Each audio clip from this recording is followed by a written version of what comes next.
এই পৃথিবীর রহস্য ঘেরা। মানুষ বরাবরই কৌতূহলী। কিছু কিছু রহস্য জানতে পারলেও এখনও পৃথিবীটা হাজার হাজার রহস্যের চাদরে মোড়ানো, যার ইতিহাস মানুষ বের করতে পারেনি। আজ তেমনই একটি রহস্যময় স্থান নিয়ে কথা বলবো। পেত্রা। পেত্রা এটি পাথরের শহর নামে পরিচিত, একটি অসাধারণ প্রাচীন শহর হিসেবে পরিচিত, যা তার অসাধারণ স্থাপত্য এবং বিশেষ করে পাথরে খোদাই করা বিল্ডিংয়ের জন্য বিখ্যাত। নাবাতীয়রা মিশরের পামিরিস সমভূমির মধ্য দিয়ে আসা বাণিজ্য পথের নিয়ন্ত্রণ নিয়ে এই শহর প্রতিষ্ঠা করেছিল। এটি ছিল একটি বাণিজ্যিক কেন্দ্র যেখানে বিভিন্ন ধরনের পণ্য যেমন মশলা, মূল্যবান রত্ন, সিল্ক আরও অন্যান্য জিনিসপত্র কেনাবেচা করা হতো। পেত্রা একসময় একটি বৈশ্বিক বাণিজ্যিক হাব ছিল। এই শহরের বিশেষত্ব হল এটি পাহাড়ের পাথরে খোদাই করা গির্জা, মন্দির, প্রাসাদ ও আরও সমাধি তৈরির জন্য বিখ্যাত। এছাড়া শহরের পানির ব্যবস্থাপনা আধুনিক সময়ের জন্য চমক ছিল, যেখানে বিভিন্ন সুড়ঙ্গ, কুয়ো, তারপর জলধারার মাধ্যমে পানি সরবরাহ করা হতো। এবার আসুন এই পেত্রা কোথায় অবস্থিত। পেত্রা জর্ডানের দক্ষিণাঞ্চলে মাউন্ট হেরমন পর্বতের নিচে ভ্যালি ও পাহাড়ের মাঝে অবস্থিত। এটি মূলত অ্যাডাম ভ্যালি অঞ্চলে অবস্থিত, যেটা আধুনিক জর্ডান সীমান্তের কাছে। পেত্রার অবস্থান ছিল ঐতিহাসিকভাবেই অনেক গুরুত্বপূর্ণ, কারণ এটা ছিল প্রাচীন সময়ের বাণিজ্যিক পথের এক গুরুত্বপূর্ণ মোড়, যেখানে বাণিজ্যিক যোগাযোগ ও ট্রানজিটের জন্য ব্যবহৃত হতো। পেত্রার মোট আয়তন প্রায় 250 বর্গ কিলোমিটার। যদিও পুরাতন শহরের কেন্দ্রীয় এলাকাটি তুলনামূলকভাবে ছোট, তবে শহরের অনেকাংশে পাথর খোদিত বিভিন্ন সমাধি, মন্দির, জলধারা এবং পানির ব্যবস্থাপনা সিস্টেম ছড়িয়ে আছে। এই নগরটি নানা অংশে বিভক্ত, যেমন কাজন, the theatre, Roman street, the gate of Petra. এবার আসুন এই জায়গায় কেন এত রহস্য, কী এমন আছে এই পেত্রায়। পেত্রা প্রাচীন নগরী হিসেবে একদিকে যেমন ইতিহাসে বিখ্যাত, অন্যদিকে বিভিন্ন অজানা রহস্য ও গল্পের কেন্দ্রবিন্দু। বহু বছর ধরেই পেত্রার রহস্য নিয়ে ইতিহাসবিদ, গবেষক এবং পর্যটকদের মনোযোগ আকর্ষণ করেছে পেত্রা।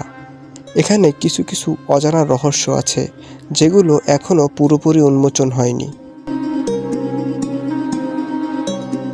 কিভাবে নির্মাণ হয়েছিল এই পেত্রা? পেত্রা শহরের পাথরে খোদিত যে নির্মাণ কৌশল তা আজও একটি রহস্য। পেত্রার বিল্ডিংগুলি সবকিছুই প্রাকৃতিক পাথরে খোদিত, যা দেখে মনে হয় যেন সেগুলো একে একে খোদাই করা হয়েছে, কিন্তু সেই সময়ে প্রযুক্তি অনুযায়ী এত নিখুঁতভাবে খোদাই করা সম্ভব ছিল না। কিভাবে এত গভীর জটিল কাজ করা হয়েছিল এ বিষয়ে অনেক তত্ত্ব রয়েছে, কিন্তু এখনও এর সঠিক কৌশল জানা যায়নি। পেত্রার হারানো গ্রন্থাগার। একটি কিংবদন্তি রয়েছে যে পেত্রায় একটি বহুল মূল্যবান গ্রন্থাগার ছিল, যেখানে প্রাচীন যুগের অমূল্য জ্ঞান ও গ্রন্থ সংরক্ষিত ছিল। কিছু কিছু ইতিহাসবিদ বিশ্বাস করেন যে পেত্রার নিচের কক্ষগুলোর মধ্যে কোনো একটি গোপন গ্রন্থাগার থাকতে পারে, যেখানে প্রাচীন যুগের অনেক লিখিত ইতিহাস ছিল, তবে এখনও এমন কোনো গ্রন্থাগার বা তার নিদর্শন পাওয়া যায়নি। পেত্রার পানির ব্যবস্থা।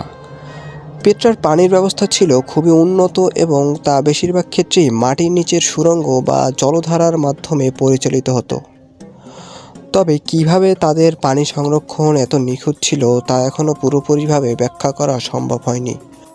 পেত্রার পানির প্রবাহ এবং সিস্টেমের সঠিক ধরন ও প্রযুক্তি এখনও রহস্য হয়ে আছে। পেত্রার রহস্যময় সমাধি ও কক্ষ। পেত্রার অনেক ভবন ও সমাধি পাথরে খোদাই করা, কিন্তু কিছু গুহা এবং কক্ষ আছে যেগুলো এখন পর্যন্ত পুরোপুরি উন্মোচিত হয়নি। বিশেষ করে কাজন, তেজের মন্দির, যা একটি ভাস্কর্যপূর্ণ সমাধি। এর উদ্দেশ্য এবং বাস্তব ইতিহাস এখনও রহস্যময়। কিছু বিশেষজ্ঞ মনে করেন এটি শুধুমাত্র সমাধি নয়, এটির ধর্মীয় বা রাজনৈতিক কেন্দ্র হিসেবে হয়তো ব্যবহৃত হতো। আবার অনেকে বিশ্বাস করেন যে পেট্রার বিভিন্ন স্থানে মূল্যবান রত্ন লুকিয়ে রাখা আছে, যা কখনো খুঁজে পাওয়া যায়নি।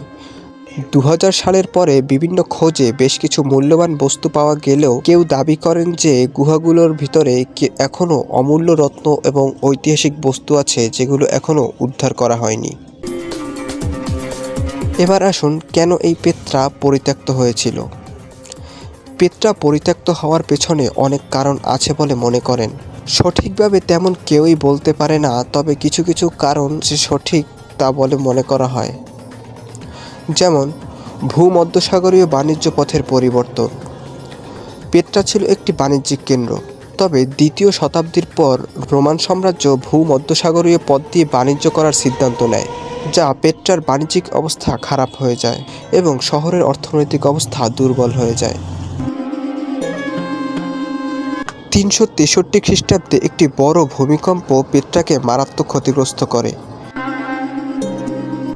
বহু ভবন ধ্বংস হয়ে যায় এবং শহরের পানির যে ব্যবস্থা ছিল সেটি ভেঙে পড়ে।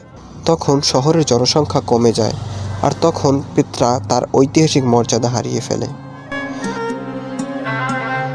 প্রাকৃতিক দুর্যোগ ও জলবায়ু পরিবর্তন। দীর্ঘকাল ধরে চলা প্রাকৃতিক দুর্যোগ, জলবায়ু পরিবর্তন এবং অন্যান্য আরও পরিবেশগত কারণে পেত্রার কৃষি ব্যবস্থা আরও খারাপ হতে থাকে। এতে শহরের মানুষের জীবনযাত্রা আরও কঠিন হতে থাকে, আর জনগণ আস্তে আস্তে পেট্রা ছেড়ে চলে যায়। সাম্রাজ্যিক পরিবর্তন। 646 খ্রিস্টাব্দে ইসলামী হস্তক্ষেপের পর পেট্রার গুরুত্ব আস্তে আস্তে কমতে থাকে। আরব মুসলিমরা শহরের দিকে খুব বেশি মনোযোগ দেয়নি, আর তখন শহরটি ধীরে ধীরে পরিত্যক্ত হয়। এই পেত্রা আধুনিক বিশ্বে একটি বিশ্ব ঐতিহ্য স্থল হিসেবে ইউনেস্কো দ্বারা স্বীকৃত। 1920 সালের দিকে এটি আরব রাজ্যের একটি গুরুত্বপূর্ণ পর্যটন কেন্দ্র হয়ে ওঠে। আজও পেত্রা তার অসাধারণ স্থাপত্য এবং ইতিহাসের জন্য পৃথিবী জুড়ে পর্যটকদের আকর্ষণ কেন্দ্র হয়ে আছে। পেট্রার রহস্যগুলো শুধু প্রাচীন ইতিহাসের অংশ নয়, বরং আমাদের বর্তমান সময়ের জন্য একটি আকর্ষণীয় অধ্যায়। আর পেট্রার এই অজানা দিকগুলোই তার আরও গভীর গবেষণা ও আবিষ্কারের জন্য আগ্রহ সৃষ্টি করে। পেট্রার অজানা রহস্যগুলো এখনও আমাদের চিন্তার মধ্যে অমীমাংসিত থেকে যায়।